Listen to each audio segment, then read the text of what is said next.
김기한 전 해병대 사령관에 대한 구속영장이 기각이 됐습니다. 도망 염려 없다, 증거하면 우려가 없다 이런 이유였는데 일단은 법조인이시니까 변호사님 말씀 좀 네. 들어볼까요? 어떻게 보셨어요? 이거는 진짜 아무리 뭐 더위를 저희가 좀 시원하게 풀어드리려고 해도 더울 수밖에 없는 뉴스예요. 열 오를 수밖에 없는 네. 뉴스예요. 아니 지금 김계환 해병대 사령관이 이제 와서 처음으로 2년 만에 네. 대통령의 경로를 인정했단 말이에요. 그럼에도 불구하고 자기는 뭐 들었다라는 뭐 이야기를 하면서 네. 이런 게 지금 이런 태도가 지금 자신이 구속의 기로에 서니까 이런 얘기가 비로소 나온 거예요. 그런데 이 자를 이제 더 이상의 증거 인멸의 염려가 없다? 네. 도망의 염려가 없다? 이거 너무 형식적으로 판단하는 거 아닙니까? 아, 그러니까 형식 법원이 판단. 형식 논리에 맞춰서 피의자 인권 보호하고 네. 이런 최후의 인권 보루의 기관인 건 맞지만 이 사건의 경중을 생각해야죠. 이 네. 사건으로 인해서 얼마나 나라가 큰 정말 파동이 있었습니까? 게다가 박정훈 대령 지금 겨우겨우 특검이 출범하고 나서 이제 무죄로 이제 네. 항소를 취소해서 무죄로 확정된 거 아니겠습니까? 네. 이런 엄중한 사안에서 이 김계환이라는 어떤 김계환 사령관이 그때 당시에 이야기했던 것을 박정훈 대령이 네. 뭐 경로가 있었다라고 하니까 망상이다라는 기소를 했어요. 그렇다면 이 사건의 중요성, 이 범죄의 중대성에 비춰봤을 때는 이거 구속영장 기각한 거는 저는 납득이 안 갑니다. 납득이 안 된다. 네. 교수님은 어떠세요? 납득이 해병대 안 갑니다. 출신. 해병대 출신 맞으시잖아요. 김기환이 저보다 한 기 수배예요. 기수로 보면. 네. 한 기 수배. 예, 사실은 2년 동안 계속해서 부인하다가 영장 심사 가서 그 법정에서 사실상 인정한 네. 거 아니겠습니까? 그러니까 이제서야. 이제 피하려고 그런 거죠. 구속을 피하려고 그런 거라고 보는데 그럼에도 불구하고 사실은 이제 김기환 전 사령관 같은 경우에 구속의 필요성이 있다고 생각해요. 네. 근데 그걸 뭐 법원이 왜 그렇게 판단했는지 뭐 그것 인정한 것 때문에 저는 그렇게 됐다고 보거든요. 왜냐하면 뭐 인정하고 있다. 지난번에 그 드론 사령관도 마찬가지잖아요. 드론 사령관도 뭐 인정하고 있다. 예. 뭐 다 자료가 다 확보돼 있다. 뭐 네. 증거가 확보돼 있다 이런 얘기 하던데 자꾸 그런 식으로 하면 다 풀어주지 왜? 구속의 필요성이 전혀 없잖아요. 다 풀어줘. 왜 구속하는 거야 그러면 그렇게 따지면 그러니까 네. 사실은 수사를 제대로 하고 그다음에 구속돼 있는 상태가 돼야만 아하. 바로바로 수사가 가능하잖아요. 물론 윤석열은 버티고 앉아가지고 안 나오긴 하지만 네. 그런 여러 가지 정황을 봤을 때 그리고 범죄의 중대성도 마찬가지고요. 그동안 그 사람이 했던 행동을 봐. 김기환 전 사령관이 했던 행동을 보면 네. 죄가 없는 박정훈을 죄가 있는 것처럼 몰아가지고 자기 후배를 그렇게 해가지고 어려움에 처하게 만들었잖아요. 그럼 왜 거짓말했어 그러면? 법정에서도 이제 와서 그렇고 국회에서도 그렇고. 그러니까 예. 이제 와서 들었다고 인정하면 뭐 그전에는 그럼 왜 거짓말한 거예요? 이게 죄질이 나쁘잖아요. 다른 사람을 어려움에 빠뜨리게 만들고 이게 해병대 정신이 아니야. 이게 무슨 해병대 정신입니까? 그러니까 박정훈 대령 같은 사람이 해병대 정신.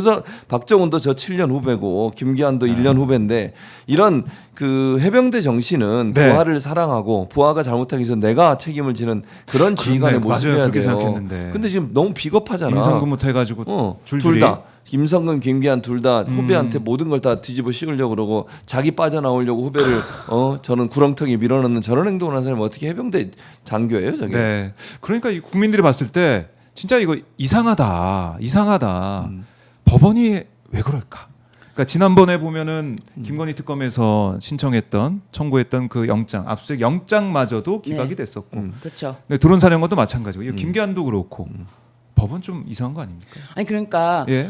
법원에서 지금 특검이 이제 대대적으로 출범을 하고 지금 이 수사를 하는 과정에서 우리는 엄격하게 따져보겠다. 이거 좋아요. 엄격하게 따져보는 거 예. 좋은데 다른 나라에 살다 오신 분들 아니지 않습니까? 다른 나라에 살다 오신 분들. 이 법원의 판사들도 다 우리나라 국민 아닙니까? 이 일련의 사태들이 전부 다 계엄으로 다 연결된 사건입니다. 네. 이러는 것이 자꾸만 수면 위로 올라오니까 이걸 누르면서 이 사건을 무마하려고 또 이러면서 계엄까지 이어져 왔는데 네. 아니 이 김기환 사령관은 이제 인정하네. 그러면은 뭐 자기 지은 죄만큼 처벌을 받으면 되지. 여기에 대해서 뭐 구속까지 이런 생각을 어떻게 우리나라 국민이라면 할 수 있습니까? 저는 법원이 지금 굉장히 동떨어진 시각에서 그러니까요. 마치 천상계에 있는 법원은 뭐 정말 우리나라 국민으로서의 판단을 예. 도저히 존중하지 않는 상황이다 이렇게 보여지고요. 너무 좋은 의자에서 앉아서 그런가? 의자가 되게 크더라고 이렇게 앉아 있는. 맞아요. 대법원도 높고요. 그렇고. 예. 네네.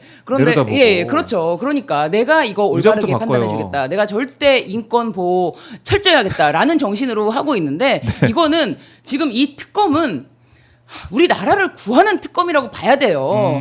이런 부분을 좀 생각을 해서 법원에서 고려해야 되는데 이 법원에서 사법부에서 예. 마지막 특검에 죄를 뿌리는 지금 행동을 계속하고 있다. 저는 그렇게 보여집니다. 예, 걱정됩니다. 그러다 보니까 지금 민주당에서는 특별 재판부 설치를 해야 된다.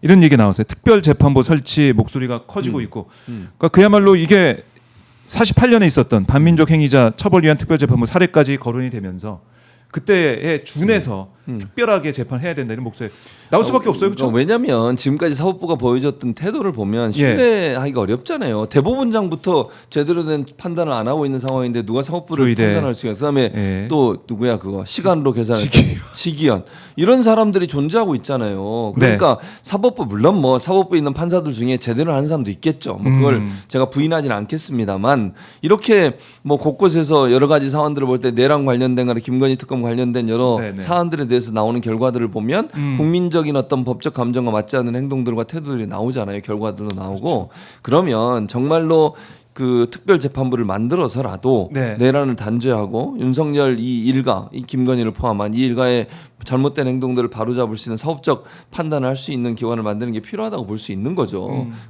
이게 왜 이렇게 나오냐면 결국 사법부에 대한 신뢰가 무너졌기 때문이에요. 판사들이 스스로 사법부에 대한 신뢰를 무너뜨리고 있는 거잖아요. 결국은 네. 이런 몇몇 판사들이 그래서 사법 정의를 세우는 일은 결국은 법을 판단하는 것도 판사가 하는 거 아닙니까? 근데 그 과정에서 공정성을 잃고 특별히 본인이 갖고 있는 정치적 성향이나 아니면 이념적 성향 때문에 영향을 받고 있다는 의심을 받고 있다고 하면 네. 그런 사법부에 어떻게 모든 걸 맡길 수 있냐는 거예요. 그래서 특별 사법재판부를 만들자고 하는 거거든요. 그런 부분들도 심도 있게 논의해서 시행하는 게 필요하다고 봅니다. 네. 특별 재판부 아마 이제 법안이 이제 발의가 돼 있기 때문에 여기에 대해서도 국회에서 판단해야겠죠. 네, 그렇죠. 예. 아니 진짜 사법부가 이렇게 계속 국민의 법감정과 다른 독자적인 길을 간다면 사실 더 이상 사법부를 신뢰할 수 있는 국민이 없다. 그렇다면은 국민을 위한 사법부가 아니라면은 누구를 위한 사법부입니까?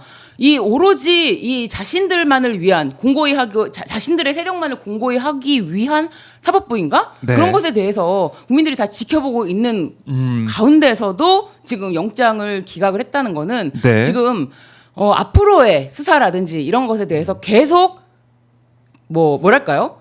죄를 뿌리는 그런 형국이 될 수도 있기 때문에 가만히 그냥 지켜보고 사법부 뭐 제발 뭐 존중한다 이런 말 더 이상 나오지가 않습니다.